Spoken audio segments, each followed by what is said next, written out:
everyone, this is Lauren Robinson with the Ilion Free Public Library. For today's history talk, we're taking a look at what we've been doing in the library's history room since things have slowed down due to the pandemic.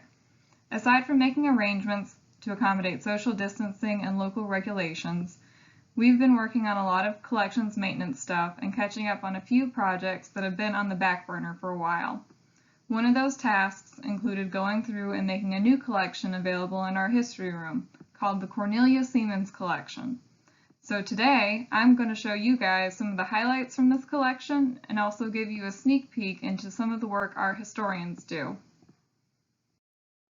So let's start with some brief history that'll provide some context for the collection we're highlighting in this video. In the late 1890s, the Ilion Alumni Association formed a library committee after the Morgan Street School's library burned in 1891. That library was the school's library, but it was shared with the general public. So it technically wasn't a public library for the village, but it was basically the precursor to it. It was located where the Ilion Municipal Building stands today, in something called the Grimes and Pelton Block Building. After the fire, an Ilion native named Clarence Seamans came forward and offered to build the village of Ilion a new independent public library on the conditions that the village would provide building maintenance and the Ilion Alumni Association would raise matching funds to stock the new library with books. So Clarence Seamans became the founder of the Ilion Free Public Library. He grew up in Ilion, apprenticed under his father working at Remington Arms, and later created a firm called Wyckoff, Seamans, and Benedict with two other business partners. He made his fortune selling typewriters and eventually moved down to Brooklyn, New York as the business grew.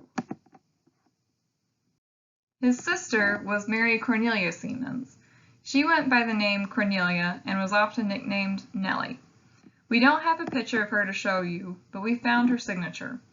She served as a secretary and treasurer for the Ilion Alumni Association and Library Committee in the early years while they were building the library, raising funds, and placing the original book orders to stock the library's shelves. If anyone is familiar with the Applegate, Day, and Ennia Funeral Home in Ilion by the library, that used to be Cornelia's home. The collection we just made available in our history room contains many of the book orders, bills, receipts, and correspondence that Cornelia and other members of the library committee received from 1891 up until 1894.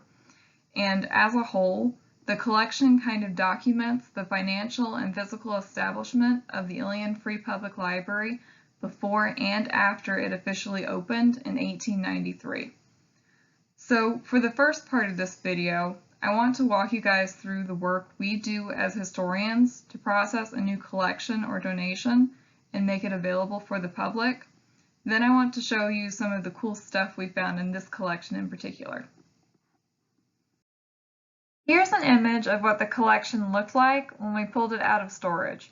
It was basically a bunch of stuff piled together into a box with no notes or any kind of information accompanying it to really tell us what was in here besides the label on the box that said Cornelia Seamans Letters. That was it. So the first thing we did was to see if the stuff in here were actually letters from or to Cornelia Seamans and if they had any significant local historical value. Our collections in our history room are focused primarily on the history of the village of Ilion, its people, its development, and buildings, businesses, etc. So our first job with any new addition or potential donation is making sure it's historically important concerning the village and something the public or local researchers would potentially be interested in.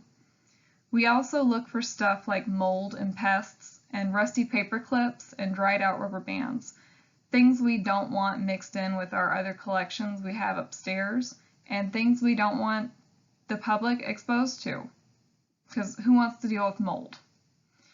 In this case, we quickly figured out Cornelia's relation to Clarence Seamans and her role in helping establish our library, so preserving this collection was a no-brainer. When that was done, we made an inventory list of all the materials in the collection and the original order they were in when we opened the box. As a general rule for historians, we typically don't mess with the order of a collection until after we go through it at least one time, and we have a chance to look at everything thoroughly. It makes preserving a collection more time-consuming, but that gives us a chance to see if the collection's already organized somehow, or if we need to rearrange everything to make it easier for researchers to use and browse through. So this first step of surveying and evaluating a collection basically gives us a general idea of what a collection is about and our first in-depth look at every item in the collection. It's when we get to learn all the details about a collection and look at the condition of everything more thoroughly, and find some really neat stuff to show you guys, which I'll get to in a couple minutes here. The next step for us was planning out how to organize this collection.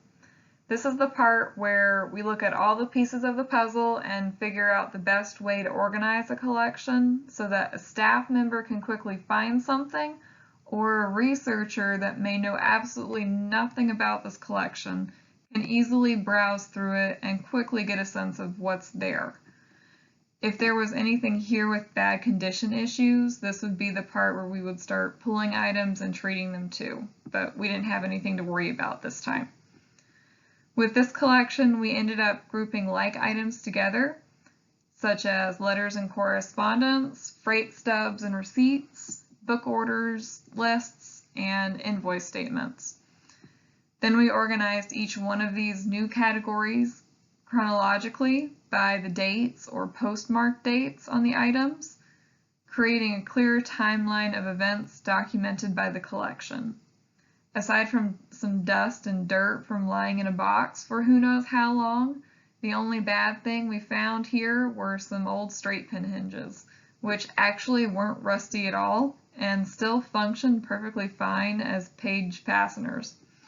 And on a side note, in case you were wondering, people used to use just about anything and everything they had lying around to fasten pages together before the trusty stapler came along.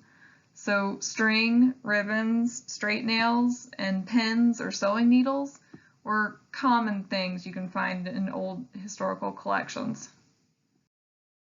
Then comes the actual work of rearranging everything and getting it organized the way we want it.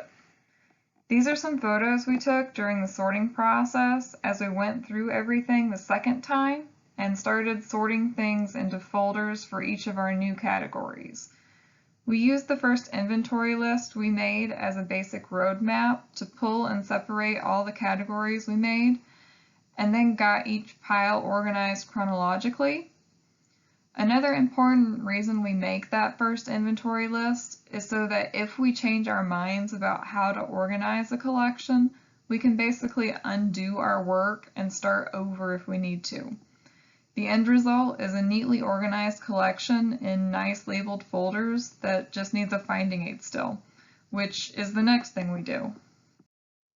Here's a photo where we laid out all the letters and correspondence materials and the bills and receipts in order of undated items, items from 1891, then 1892, 1893, and 1894. As you can probably tell from the height of the stacks from each year, the majority of this collection was from 1893, which was the year that the library had its grand opening. Once the sorting was done, the last thing we did was give the collection a new box and create a finding aid with a detailed summary of the collection's historical significance and its contents. That includes taking that original inventory list, redoing it all so the order of everything matches the new order that we sorted out in all of our new categories, and making that into a container list in the finished finding aid so that a researcher or staff person can quickly see the list of everything and pull something and look at it if they need to. A finished finding aid basically documents and describes the collection and everything in it, which is usually the last step we historians do when we preserve something. Repositories with databases or content management systems also add accession or catalog numbers to a collection at this point Basically, it's the stamp that says, processing is done, yes, we own this item. And it's the same way a librarian assigns a call number to a book, so it's easy to reference and locate when we need to in our computer systems. And lastly, we try to promote awareness about a collection once it's organized and we've made it available for researchers. A lot of work goes into organizing collections, regardless of the size or quantity of materials. So we want information about our available collections publicized so you know they exist. Grant work and digitization projects are some great examples of how we do this and how we try to make accessing our collections easier. So anyone from the general public can browse our stuff online from the comfort of their computer screens. If any of you haven't checked out our online collections and want to, be sure to go on New York Heritage's website and look for our library's collections. We've got our entire yearbook collection on there and several photos regarding the 1970s Urban Renewal Project in Ilion, along with some other interesting stuff. Our YouTube channel and our social media pages on Facebook, Instagram, and Twitter are also some other great ways we try to share info with you guys about throwback historical photos, programs, and new stuff that's happening at the library all the time. I know a lot of you follow our Throwback Thursday posts on Facebook, so thanks for all the support there. Now let's look at some of the items we found in this collection. This particular letter in the collection referenced the purchase of a book on Herkimer County history that was purchased and added to our collection in 1893. We actually still have the book in our history room and reference it sometimes in our research. This is an example of paperwork that documents the historical provenance of something else in our history room and basically tells us when an item was added to our collection, how it got there, and where or who it came from. In this case, it looks like Cornelia Seamans or someone on the library committee bought the book for the library back in 1893, and it's been hanging out here ever since then because it's still relevant as a local history resource. We also found signatures from members of the Ilion Alumni Association and the library committee on several receipts and correspondence in the collection. So there's Cornelia's signature along with J. Holland Rudd's and Carrie L. Richardson's. Cornelia and Rudd both served terms as treasurer and secretary of the library committee, and Carrie L. Richardson was the first curator or historian at the library. Back then, the library's history room was more of a general history museum that was later reorganized and pared down so our collections focused more specifically on the village's history. We also saw things addressed to Anna Perkins, who was our first librarian, but we never found her signature and we don't have a photo of her to show you guys. And then there were signatures from several prominent Ilion citizens, including Eliphalet Remington, the original founder of Remington Arms, and several members of the Russell family who were interested in donating and buying books for the library prior to its grand opening in October 1893, based on their correspondence in this collection. We also found a large number of billing statements and receipts documenting several book order purchases the library committee made when they were stocking the library's shelves, which corresponded with several checking receipts in the collection. So we could really track what the library committee bought, what booksellers they were using based on the company letterhead on the papers, and we could guess based on the check receipts when the library committee was receiving those early book shipments and paying the bills. As an example, the top image here is a letter from Ilion resident John A. Giblin to Cornelia Seamans, documenting a check being given to her as the library committee's treasurer. The bottom image was another interesting find. This looked like a piece of scrap paper that was reused for a handwritten note, but the text on the page actually gave us some more insight about how the Alumni Association was raising the money to buy books and stock the library by setting up a soliciting committee and library fund and using O.B. Rudd's store as a collection point. O.B. Rudd was J. Holland Rudd's father.